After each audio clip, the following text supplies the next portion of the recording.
Nah, berapa ada putru? Banyak ada putru. Kalau untuk di Pitrayatnya saja yang Tuaji tahu ada putru pituduh pitaro. Putru pituduh Pitaro pitara. gitu. Putru pituduh pitaro itu pada umumnya dipergunakan di setre pada saat kan sudah kremasi nih. Inggih. Nah, dibakar mayatnya, kemudian kan dikumpulkan tulang-tulang nih ke saat pengerekan tulang kepala di atas, terus tulang lengan dan tulang-tulang lainnya setelah ngereko namanya Inggih. disikuangin, diurip kembali. Pas saat meteh-teh Ya. dibacalah itu putru pituduh pitaro.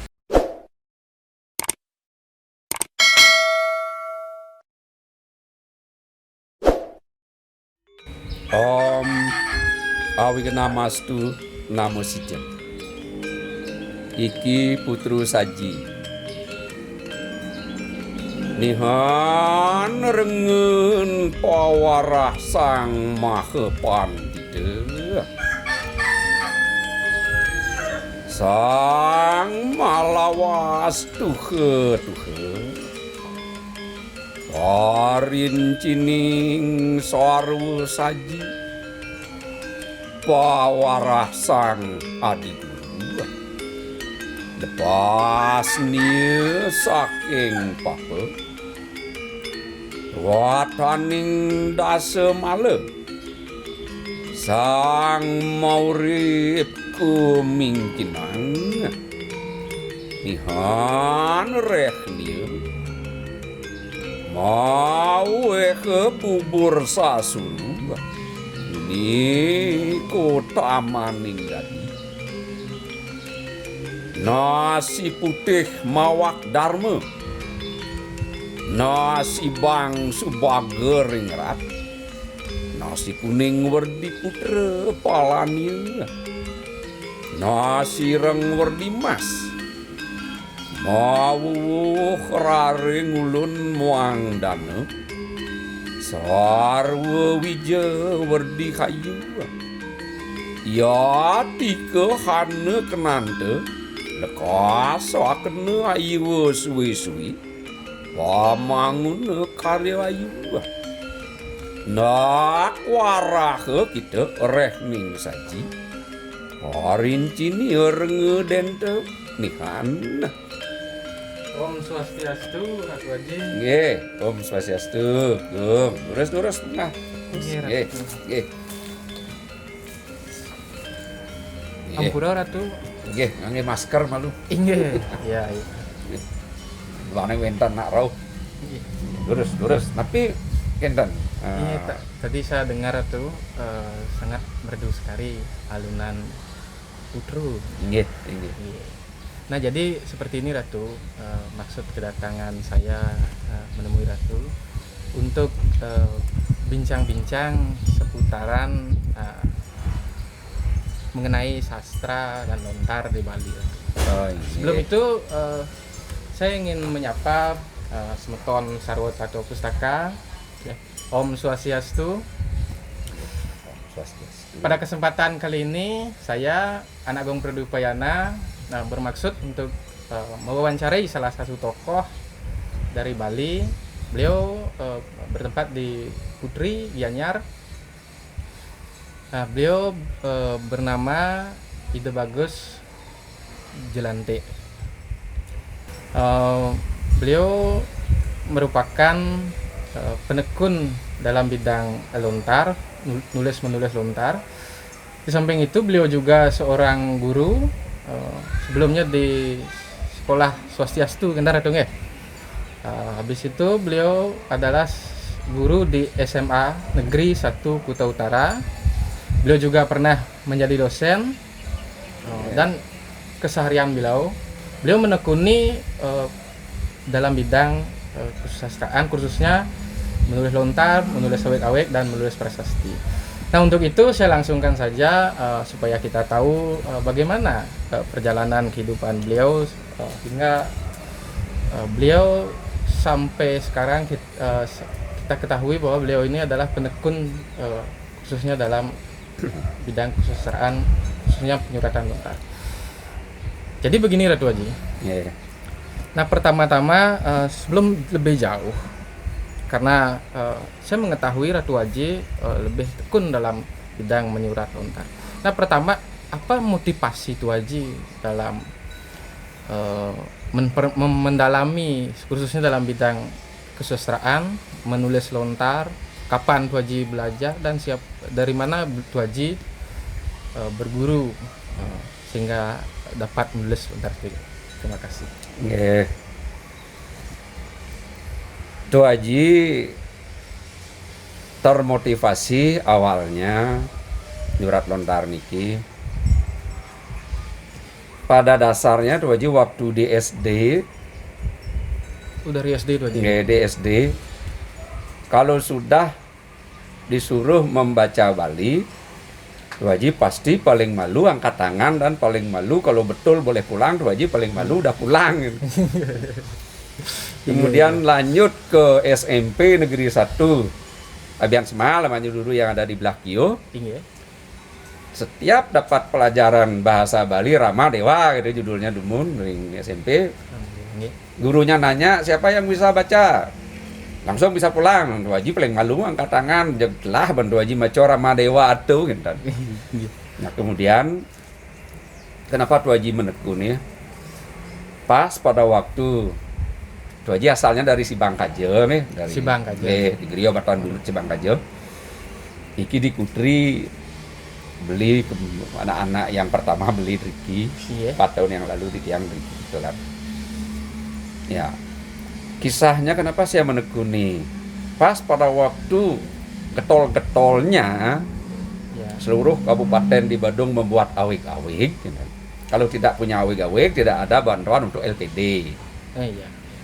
Kebetulan dari tahun 86 sampai tahun 2000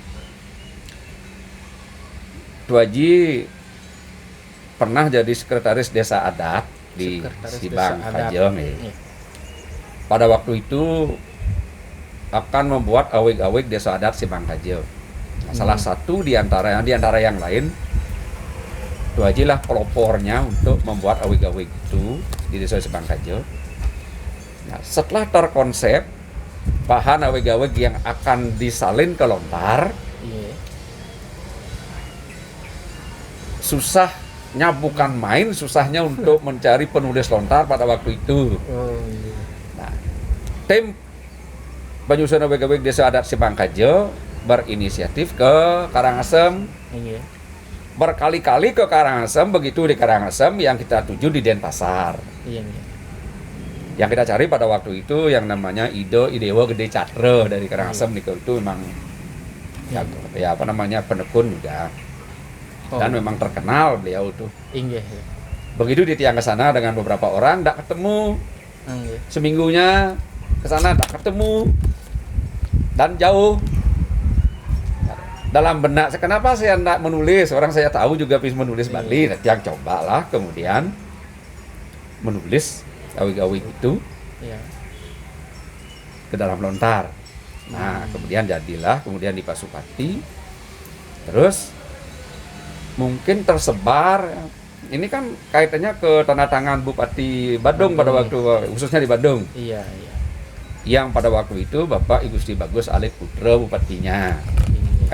Kok seluruh desa Badung khususnya, Bali umumnya sedang getol-getolnya harus punya awig-awig desa adat. Sampai sebegitunya tuh. Karena loma.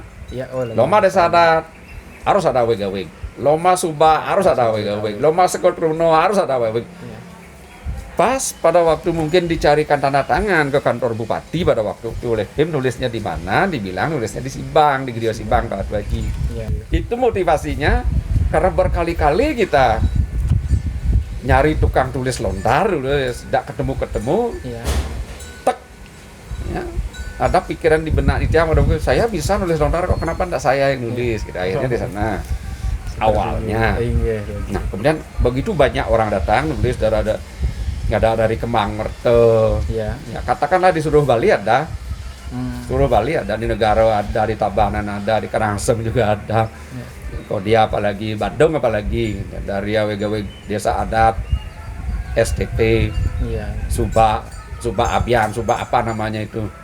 Sampai Tuh Haji diundang pernah juga menjadi presenternya tentang lomba-lomba itu gitu. Inggih, Tuh Haji. Mungkin sebelumnya tapi Ustaz apa namanya Tuh Haji menekuni bidang penyuratan lontar tersebut termotivasi dari lomba-lomba desa, Subak, Kartuno dan lain hal sebagainya. Nah, Tuh Haji mendalami pertama kali memegang alat tulisnya pengerupak tersebut. Tuh Haji memulai hal tersebut dari umur berapa? Dan siapa yang mengajari Ratu Genta? Ya. Tuh Haji seperti Bambang Eko Lawio. Oh, Swadhyaya guru tuh, otodidak Tuh Haji belajar sendiri.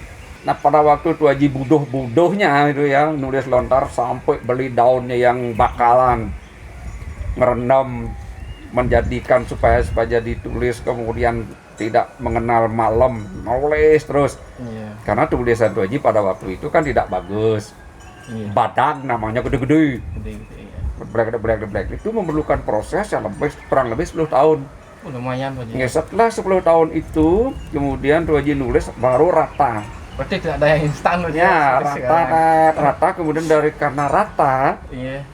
Kecil-kecil jelas dibaca, kemudian oleh Dinas Kebudayaan Kabupaten Badung pada waktu itu kan ada PKB. Iya. Getol-getolnya kita di Bali ini di PKB itu pasti ada lomba nyurat lontar, Nyuma Nyastro namanya, nggak itu Haji salah satu tim pembinanya, dan kebanyakan anak-anak yang Tuh Haji bina itu pasti juara 1. Oh seperti itu. Nggih. Berarti sampai Tuh Haji masuk di provinsi dan melakukan pembinaan. Nah, saya pernah dengar juga Tuh Haji pernah ditugaskan dari provinsi untuk menyalin beberapa lontar. Nah, mungkin Tuh Haji bisa ceritakan sedikit mengapa hal itu bisa terjadi dan lontar-lontar apa yang Tuh Haji salin kembali. Ya, kalau di provinsi ini kan ada bukan Tuh Haji yang ditugaskan, tetapi ada teman yang dapat proyek itu. Tuh Haji dikasih beberapa, tetapi kalau di perpustakaan Yadnya Kabupaten Badung tahun 2004 memang Tuh Haji yang ditugaskan untuk menyalin lontar-lontar yang ada di grionya Tuh Haji itu 100 judul dalam kurun waktu 1 tahun. 100 judul dalam waktu 100 tahun. Itu ada kontraknya. Tahun 2004 gitu. Ini sekarang kalau mau cek di perpustakaan Yadnya yang milik Pemda Badung di Mengui. Iya. Di pemerintahan di Mangupura ya. Sekarang perpustakaannya itu di Mengui. Silahkan di sana, kalau saja tidak diambil oleh biasanya kalau lontar yang sudah bagus-bagus kan dipinjam. Kalau hukum buku atau hukum lontar kan dipinjam jarang kembali. Iya. Saat diperlukan harus ada, tapi saat setelah tidak diperlukan lupa mengembalikan kan. Betul. Nah, ini kan dari sanalah kemudian berdatangan banyak orang yang Tuh Haji kerjakan. Nah, itulah suatu kebanggaan bagi Tuh Haji, mungkin sudah Tuh Haji ditakdirkan seperti itu. Yang sebelumnya Tuh Haji hanya senang baca karena memang di grionya Tuh Haji setiap sore pasti ada lingsir-lingsir Tuh Haji ini belajar ke kawin ya. Tuh Haji udah ditugaskan nyari si A si B biar datang jam 7 malam. Oh, berarti di grio masih berlangsung. Tapi ratuwonya Tuh Haji ini sampun lebar itu sami. Jadi do mau kawin ampun.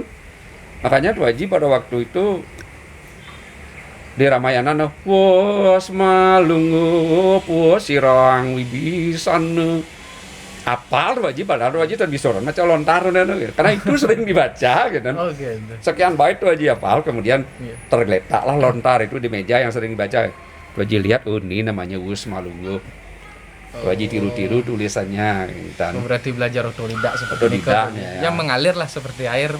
Ya, mendengar, mengamati. Kalau kita di sekolah kan Tuh Haji guru agama Jadi murid itu unik, tidak semua otaknya itu cerdas, tapi ada matanya cerdas, ada kupingnya cerdas gitu. Ya, Iya. dia tidak Iya. perlu banyak baca, tapi dia dengar aja udah bisa. Iya, betul. Nah, Betul, gitu betul, kan? betul. Nggih, Itulah uniknya. Itu aja udah 40 tahun hampir udah jadi guru tahun 81. 81. Nih, Oh, jadi guru. 40 tahun. Ya, Sampai ada hampir kan. sekarang. Tahun depan tahun 2021 pun pensiun. Pensiun, ya. Nah, inilah salah satu kompetensi kan sekarang yang diperlukan adalah kompetensi. Iya. Ini salah satu kompetensi yang Tuh Haji miliki di luar ngajar. Sore-sorenya ada waktu, meskipun dapat beberapa lembar, Tuh Haji pasti nulis. Ini dilakoni setiap hari, Doji. Setiap hari. Bayangkan Nih, setiap hari dilakoni Nih. menulis lontar. Apalagi sekarang ada teknologi. Iya, betul. Ya. Nulisnya dulu kan pakai namanya pengerupa atau pengutik, itu Haji pakai Ya. ini ada pengerupa namanya. Oh, seperti ini kan, Doji. Nih, Iya.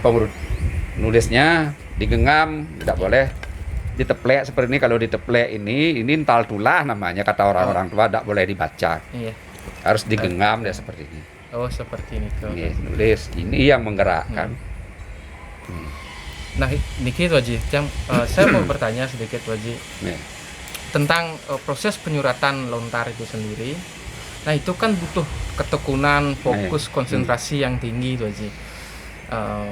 Semisalnya bagi orang-orang muda seperti saya, Doji, ya, mungkin cepat, saya katakan cepat bosan kan, Doji. Nah, menurut Doji, hal seperti ini yang seperti itu lebih baik bagaimana kita sebagai generasi muda untuk turut serta melestarikan budaya surat menyurat di atas daun lontar gitu. Wah, ini pertanyaan yang sangat bagus dari generasi muda.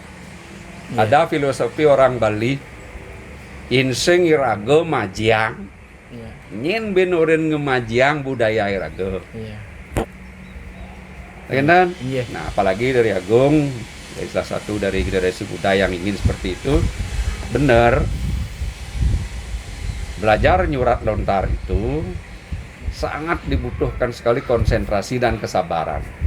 Tapi yang paling penting niat dari dalam untuk bisa menulis di atas daun Daun lontar. lontar, Banyak ya. orang bisa menulis di daun lontar, tetapi tidak bagus, betul. tidak rata, tidak mau seperti mematan titiran sehingga menyebabkan dia itu jenuh, Iya. ngamul istilahnya. Iya. Ketua Jica 10 tahun tuh baru dia mau rata dan kecil-kecil. 10 tahun lumayan. 10 tahun, Doji. nggih. Dan itu harus dilakukan secara Nah, intens, ya. Doji, ya. Atau tapi begini, anak-anak yang Tuh Haji bina, Iya. baik yang dititipkan oleh Pemda Badung melalui Dinas Kebudayaan dari dulu, tidak ada yang sampai bosan. Iya, iya. Ya, sampai sekarang pun yang juara-juara itu Tuh Haji kasih dia, ini tulis, Tuh Haji bayar, tapi Ya. tidak Tuh Haji bayar secara profesional seperti orang lain membayar Tuh Haji gitu. Supaya ilmunya mereka yang berjuara-juara itu tetap jalan. Oh iya. Juga saya pernah dengar, Doji, banyak anak didik Tuh Haji yang memang mendapat juara sampai ke tingkat nasional dalam surat menyurat lontar. Dan bahkan ada anak Tuh Haji yang pernah menulis fable di atas daun lontar, dan itu sampai Ya, dipanggil ke Jakarta. dipanggil ke Jakarta, terekspos di media majalah terkemuka, yaitu majalah Tempo gitu. Ya, di Tempo, Itu saya ya. pernah dengar, Tuh Haji. Nah, itu menarik sekali, Tuh Haji. Nih, Berarti kalau saya dapat katakan, Tuh Haji, bagaimana Tuh Haji tekunnya mengajari anak-anak sampai dididik sampai menjadi seperti itu, Tuh Haji. Kalau itu saya juga ingin belajar sekarang, Tuh Haji.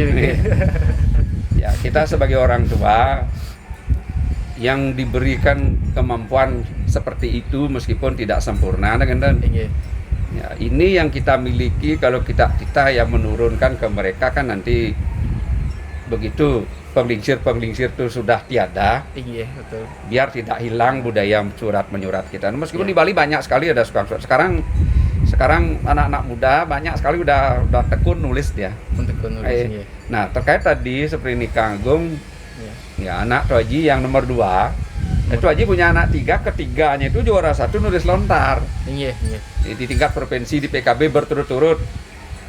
Kakaknya yang pertama yang di BRI di Gajah Mada, kemudian yang adiknya yang di BRI di Jimaran, yang ketiga Dayu tuh.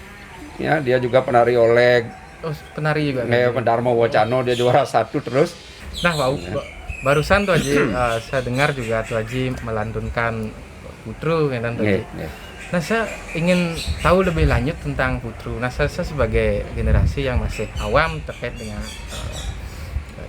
apa saya katakan kesusastraan tuh Haji. Mungkin tuh Haji bisa jelaskan apakah Putru nike digunakan dalam kematian dan apa gunanya tuh Haji? Apa maksud saya seperti apa di kematian saja, ini Pitrayatnya saja. Ya, dan berapa jenis ada jenis Putru tuh Haji? Oh, Itu yang memang saya perlu tahu sebenarnya tuh Haji, ingin ketahui hal itu. Ya, sepanjang tuh Haji tahu, Putru itu sebenarnya banyak. Salah satu diantaranya yang tuh Haji baca tadi niki dipergunakan dalam upacara Pitrayatnya yang Modamar Kurung. Itu kenapa Modamar Kurung? Karena Bantennya upacaranya itu adalah tingkatnya besar, nyatur. Make tapi apa namanya sampi gading atau lembu. Itu dibacain pun niki. Nah, berapa ada Putru? Banyak ada Putru. Kalau untuk di Pitrayatnya saja yang tuh Haji tahu ada Putru Pituduh Pitara. Putru Pituduh Pitara. Putru Pituduh Pitara itu pada umumnya dipergunakan di setra pada saat kan sudah kremasi nih. Nah, dibakar mayatnya, kemudian kan dikumpulkan tulang-tulang nih ke saat pengerekan, tulang kepala di atas, taruh tulang lengan dan tulang-tulang lainnya setelah ngereko namanya, diisi angin, diurip kembali. Pas saat mayat teh, dibacalah itu Putru Pituduh Pitara. Kulun sang Dewa Pitara mangku sira pinalepasaken mulih ke sira ring swarganya suang-suang ayo nuwun dalan maring niriti dalan kepatalo itu petunjuk wahai sang Pitara sekarang lepaslah badanmu, rohmu lepas dari badanmu, kembalilah kamu ke asalmu, tetapi jangan kau mengikuti arah jalan menuju ke barat daya. Ikutilah yang ke timur laut maring Ersania. Nah, ke sana. Kenapa tidak boleh ke barat daya? Karena jalan ke Patala ikan. Jalan ke neraka itu. Kan petunjuk. Nah, itu yang pertama untuk di Pitrayatnya. Kemudian yang kedua Inangaskara. Orang Bali nyebut pengaskaran. Nah, kapan dipakai? Itu dipakai saat mungkin nyiram layon. Munggah mungkin layonnya ke sarenan gede napi yen sakaulu sakenem. Genah layonnya sirap. Atau orang saji mungkin Banten. Ya, H-1 atau selama mayat itu ada di rumah itu dibacakan pengaskaran.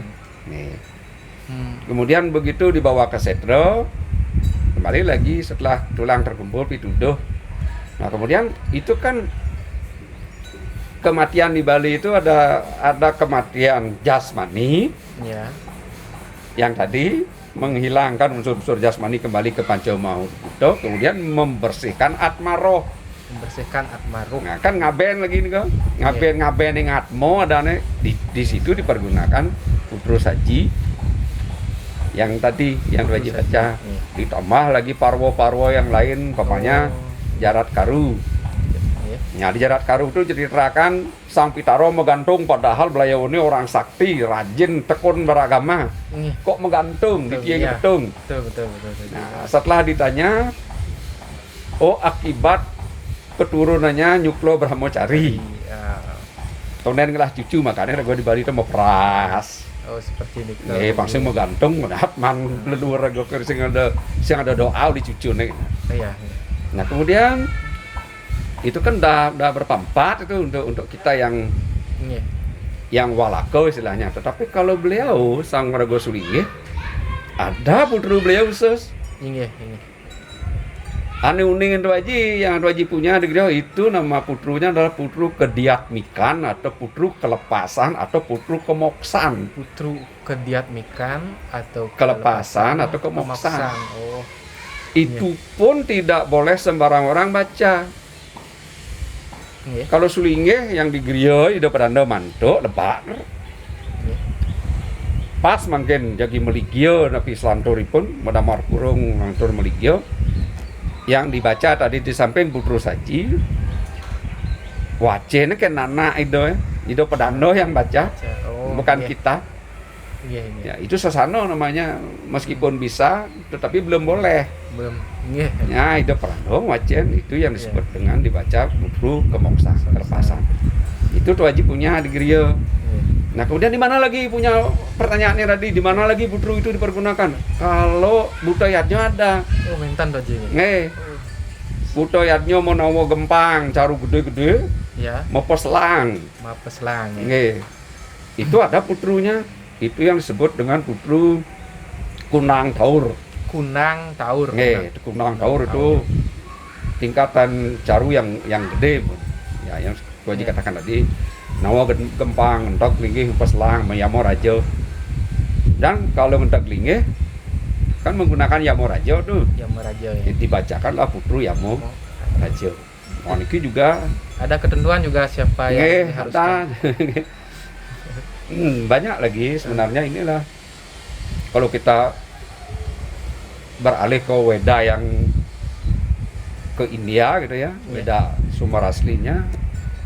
Tuan Haji barang tahu apa ada petunjuk seperti itu, tapi ini kan budaya lokal orang Bali. Bali ya, betul. Tuan Haji.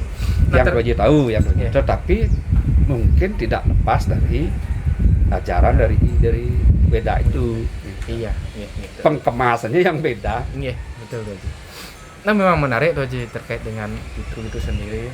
Setelah saya mendengar ulasan terkait apa yang Tuan Haji sampaikan terkait dengan putru, itu ternyata tidak hanya untuk persoalan kematian, upacara-upacara kematian, tetapi juga upacara yang lain seperti butayatnya yang Tuan Haji sebutkan tadi. Nah, ini memang menarik Tuan Haji. Mungkin Tuan Haji bisa sedikit jelaskan dan nikit yang karena yang baru pernah dengar Nih, terkait dengan putru di butayatnya. Nah, karena seorang awam sedikit tentang perihal putru ini, bisa tidak jelaskan Tuan Haji napi sebenarnya yang ada di dalam putru butayatnya itu sendiri? nih. Mungkin kalau misalnya saya dengar di upacara kematian pernah mendengar memukur baligya nggak pernah dengar Tuan Haji. Nah, ini yang belum pernah dengar sama kali itu. Nih. Nggih, terus Tuan Haji. Yen kundang taur itu kan budayanya yang dalam tingkat utama Iya. termasuk Yamaraja. Nika semua isinya tuh ngundang gumatap gumitip Oh, ngundang gumatap Tuan Haji. dewaning pangkung, dewaning setro, dewaning pempatan. Nika berkaitan dengan Sang Catursana, Anggopati, Rajapati, Banaspati Raja, kemudian kan berkembang. Jadi kesimpulannya seperti itu. Nggih. Ya, ngundang butuh kalau dari seantero itu Nggih. nggih, agar datang kita suguhkan Oh, caru, Iya. apakah nama gempang namanya, apakah Yamaraja. nggih. Itu intinya kalau di Yamaraja nikah ya jelas rencang itu Batari Durga. Nggih. Ya sudah artinya butuh kalau tingkat tinggi. Kimut Tuan Haji nyatwang itu gitu. Kadang beli putron Tuan Haji Yamaraja. Pacol itu berdiri sebab yang Tuan Haji ngorang atau orang kadang Tuan Haji saktinya. Dan Tuan Haji atau nawang nabi. Nggak, tetapi jangan takut. Kembali lagi ke putru saji. Di putru saji ini jelas sorga itu tidak satu, jalan menuju sorga itu tidak segampang yang diomongin orang. Nggih. Nggih. Kan tadi Sang Pitaro harus ngabot tiket. Tiketnya itu apa bubur pirato. Bubur pirato itu napi itu nasi bang, Suba goreng rat, nasi kuning, kene nasi bareng dan lain sebagainya. Iya. Di sampun nih lengkap dengan tiket tuh. Pantun keliling di simpang siur gitu ya. Iya. Tiketnya nasi barak kan nih, oh nih main menang kelot, nasi kuning kan, oh nih menang kau. Iya. Barangkali seperti itu. Iya. Nah, ternyata sorga itu yang kita lihat itu harus melalui 7 gunung dan 7 hutan yang lebat. 7 gunung dan 7 hutan. Ya, ada Gunung Wureksawan, Ya. Gunung Makuto, Gunung Windio, Gunung Himawan. Tapi kalian tonton Ben, itu tuh masing-masing gunung itu memiliki karakter. Pemana? Riwos kita prapto ring Gunung Himawan ketemu dento alas suket. Jadi di gunung tersebut akan dijumpai hutan yang sangat lebat. Paling saat mau itu info mabot tiket itu dibukakanlah jalan untuk menuju gunung berikutnya. Gunung berikutnya baru kemudian datang Sang Wimano. Kita tidak ke sorga. Dalam buku niki Rares datang Sang Wimano teko, Sang Wimano kendaraan dari sorga jemput Sang Pitaro. Jemput keliling nyingak-nyingak ing swargan, berarti ya sing di swargan tuh keliling nyingak-nyingak ing swargan. Sang Pitaro nepo gaen upo karo ken sentano nu di gumi di ken sentanan idewo di Mercapada. Dan doa-doa dari seluruh kerabat. Makanya doa itu penting. Sekarang saya ajak Sang Pitaro, Sang Roh untuk melihat-lihat sorga. Mari kita masuk ke sorga, enggak melihat-lihat sorga. Apa buktinya? Riwos kita maring purwo katon dente swarga ma putih warnanya. Di subane kedangin, dijok ada batas kangin. Kipok kangin, udah ini kan Sang Wimano tuh, dangin tuh. Terus swarga putih warnanya tuh. Ike swarga aniu Sang Hyang Iswara. Tuh swarga kenah kahyangan itu Bathara Iswara. Meru muang tamak laleannya putih mengkilat. Meru tuh hotelnya. Meru tuh hotel. Pemerem menido villanya beliau. Putih mengkilat sinangling, tidak ada yang menyamai cahaya putihnya. Meru tumbang 5 itu berlantai 5 itu. Nyenan eman swarga tuh, siapa yang akan bisa masuk ke sana? Sang Wuruhing Sastra, Widagda, Pradnyan, Satya. Jujur tuh man swarga itu mensing tuh. Makanya mau nulis-nulis kan dia malu. Iya. Sampai banyak siduri tak sawenten. Taro Brahmo tumpang 9, taro Mahadewa tumpang sekian kan sesuai dengan urip. Sesuai dengan warna. Ada surga yang memang luar biasa indahnya tiada tanding. Ike swarganya Sang Hyang Siwa Guru. Siapa kang muliakan kang swarga ike? Nyenan iman swarga itu siapa yang itu? Sang Pandita Putus Wus Pradnyan. Inbo dari pedando sulingih Pradnyan. Sing sulingih demen nyelek sulingih yang lain nanti sulingih provokator sing. Sulingih yang merdu yang enak didengar suaranya oleh umat. Itu ya, sulingih itu milik umat. Umat Raga, umat Hindu yang ada di Nusantara ini, di Indonesia ini, ya sudah kita tidak pungkiri lagi kan gitu ya. Ada soroh ini, soroh itu, tetapi kalau sulingih harus dia berposisi sebagai sulingih, penceramah harus berposisi sebagai milik umat bersama gitu. Ya, pangton jero Raga berong, berak toli di tengah ngorong-ngorong itu tidak boleh seperti itu. Ya, meskipun ada oknum yang begitu, wajib tidak menuduh ya. Jadi siapapun yang memberi ceramah Dharma Wacana binalah umat ke depan supaya nyaman, enak didengar gitu. Betul. Agung dengan teman yang lain sebagai generasi muda, apalagi jebolan di Universitas Hindu nantinya. Jadilah akademisi ya, cendekiawan Hindu yang memang harus memiliki kemampuan pikir yang universal bahwa Anda milik semua umat. Niki terakhir Itu harapan Doji ya. Niki terakhir Doji. Nah, terkait dengan keadaan adanya lontar di Bali sastra. Nah, apa harapan Tuaji, pesan Tuaji sebenarnya untuk generasi muda itu sendiri terkait dengan keberadaan sastra-sastra tradisional gitu. Yang Tuaji sedih ngelihatnya niki, Mbok. Sedihnya kenapa? Banyak generasi muda Bali itu yang bisa maca Bali. Termasuk yang tua-tua tidak paham, tidak bisa lancar membaca Bali, meskipun banyak yang pintar, tetapi sebagian banyak yang tidak bisa. Tetapi Tuaji lihat sekarang dengan adanya pesantian-pesantian, meskipun belum fasih sekali membaca aksara Bali tulen ya asli, tapi di atasnya ada aksara Balinya, di bawahnya ada huruf Latinnya. Awig-awig pun dibuat seperti itu. Kenapa? Mungkin bapak-bapak yang menjabat di bidang itu ingin tahu juga isi awig-awig itu apa, karena kalau ditulis dengan huruf Bali semua, beliau juga tidak tahu mungkin. Makanya ada huruf Bali, huruf Latin. Jadi Tuaji bangganya di sana. Bukan berada juga anggapan orang di atasnya Bali, di bawahnya huruf Latin, dikatakan membodohi orang. Tapi ini dia segi positifnya, orang yang berperilaku seperti itu membuat huruf Bali di bawahnya Latin, dia kan berkeinginan untuk belajar lebih jauh. Iya, betul. Kan itu. Betul.